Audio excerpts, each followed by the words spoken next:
idea behind this is that if a school takes part in the empathy program every year of a student's life, so if you go in at 5 years old and you come out at 18, you will have experienced and watched 65 different people's life stories, which doesn't sound a lot, because we're in the world of like millions and we talk about like big numbers all the time. Mm. But when I talk about the fact that we've made films about James, who has Down syndrome, talks about, being himself, and then Lippo talks about the choice to wear her headscarf and how she was like Mm. experienced Islamophobia.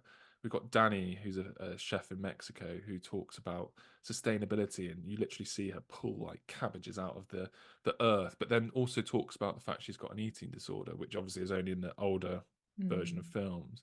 You've got Moni, who talks about music and female representation in music. You've got Chiran in Nepal, who's a blind massage therapist and talks about how he sees himself as a VIP to life because actually he experiences it in a completely different way Wow. to other people and he's never been able to see in his life.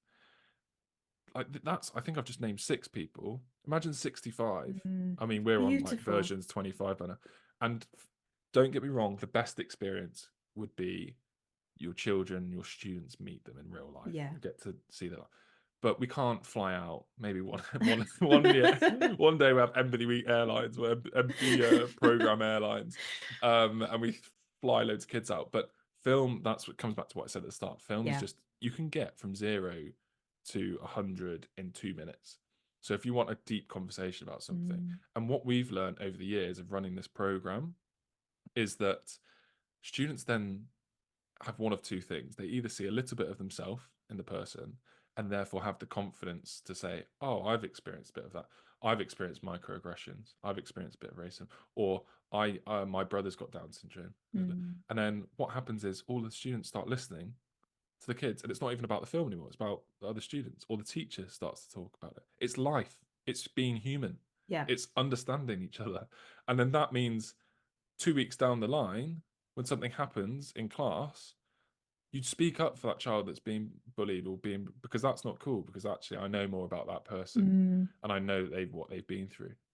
And if we all knew everything that we've been, I always say, everyone's been through something, had something negative. Yeah. It might not, you might not see it as bad because you've been through worse maybe, but whatever, everyone's been through something, and it allows therefore children to do it. And then from the other side, so the other side is the child might not see in the film anything that they reflect on, but yet now they've seen a completely new perspective. Mm. And that is the power of the empathy program.